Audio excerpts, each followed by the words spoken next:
Just trying to keep good vibes, good times only. Everybody, welcome back to my channel. It's me, Wisdom. Today, I'm so excited. I'm going to be sharing with you guys something that really stuck out to me from The Mastery of Love by Don Miguel Ruiz. I'm not sure if I'm saying his last name right, first of all, so respect to that man. Don Miguel Ruiz, DMR. He's the author of so many books. Some that you guys might know are The Mastery of Love, The Four Agreements, and then there's another one like The Mastery of Self. He writes personal development. I've only read The Four Agreements, and then this is my second book that I read by him. And I just really enjoy it. I joke that this man is like a master of everything. I do have to say, being a woman of African descent, because the teachings are based off the Toltecs, he doesn't really give credit to like African sources. He'll shout out the Greeks, I noticed, and he'll shout out all these different cultures, but he kind of slacks on like the African civilizations that have like contributed to all these spiritual teachings. And I noticed that. I peep it and I peep it and I peep it, but because I know better and I know that my ancestors had so much contribution, not saying that the other civilizations didn't either, although the Greeks definitely took that from Africans, and you're shouting out the Greeks, but not where they got it from. But anyway, that's a whole nother. But I just want to say that I do enjoy his works, also knowing that my ancestors have a lot to do with it, and as they do everything. So with all of that being said, I'm so excited to share with you guys a story from chapter 6 called The Magical Kitchen. Let's see what page it starts on. I feel like an English teacher. On page 91, if you open your books, you will see The Magical Kitchen. This is no read aloud, so I don't have to read it aloud. I'll just explain it to you guys real fast, give you guys the rundown. So let's pretend like I have a magical kitchen, right? This magical kitchen provides me with everything that I need, that I want. I could go in this magical kitchen right now and I could go get Chipotle. It's mine. Another note is that I share my food from the magical kitchen. It's not just like it's all mine. You can come to the magical kitchen if you want. What's your favorite food? Come in the magical kitchen, have it. That's how the magical kitchen works. Oh, an important piece is that one day a man knocks on my door and he says, "Hey, I have this pizza for you. You may have this pizza. All you have to do is let me control your life, and this pizza is yours." And I'm like, "Sir, like, are you kidding me? I have a magical kitchen. I have a whole magical kitchen. I don't need your pizza. You can come in and have some of my pizza, but I don't need your pizza. I could literally go make this pizza right now in my magical kitchen. Goodbye." And he leaves. Okay, so now on the other hand, we have a person that does not have a magical kitchen. I don't have a magical kitchen anymore. So I'm hungry.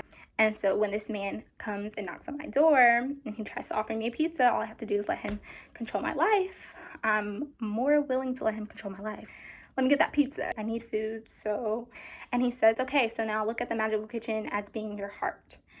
A person that believes that they have an abundance of love in their hearts, they can always go inside and find love and have love. And so a person that has all this love, they're not going to be so willing to let someone come and control their lives for more love. The opposite is true. So if they feel like they don't have an abundance of love in their hearts and they're searching and they're, needing the love, like I needed the food when I didn't have the magical kitchen, they might be willing to let someone control their lives just to fulfill their needs, right? Then he paints love as this thing. It's like we all have it, but do we tap into it? Like, do we recognize that we have it? Because that makes a big difference. You can actually like tap into your love and tap in and see, hey, this is mine. Like, I have this all the time. I can share it. I have so much of it, never ending. Like, I don't have a limited supply of love. That just sticks with me so much because like it makes a difference in what you're willing to allow. I'll read this blurb and then I'll read this blurb and then I'll tell you guys what I wrote. It says, this is on page 102. It says, "They're starving for love, not knowing that the heart is a magical kitchen. Your heart is a magical kitchen. Open your heart, open your magical kitchen, and refuse to walk around the world begging for love. In your heart is all the love you need. Your heart can create any amount of love, not just for yourself, but for the whole world. You can give your love with no conditions. You can be generous with your love because you have a magical kitchen in your heart. Then all those starving people who believe the heart is closed will always want to be near you for your love." And I thought that sums up what I was just telling you guys. And then this last little paragraph had me like, woo, swept me away.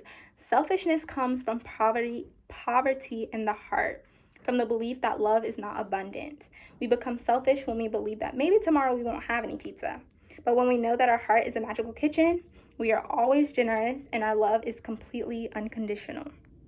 I'm just gonna let that sit with you guys. So he defines selfishness as like when you expect other people to make you happy when that's not their responsibility. So like that's one thing, like expecting people to make you happy, but then blaming other people when you're not happy. Slow it down, sis. Slow it down. Bring it back to yourself. And then also, I thought happiness has a good definition in this book. He defines happiness in this book as whenever love is coming out of you.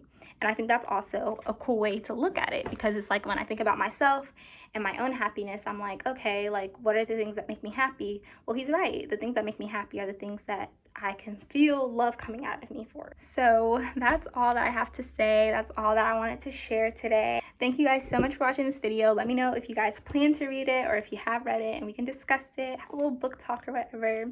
And I will, or let me know what else you guys are reading. I will see you guys next video. I've been smiling so damn much, it kind of hurts. Laughing so damn hard, it feels so good, it's such a rush. Prioritizing joy, loving kindness faithfully.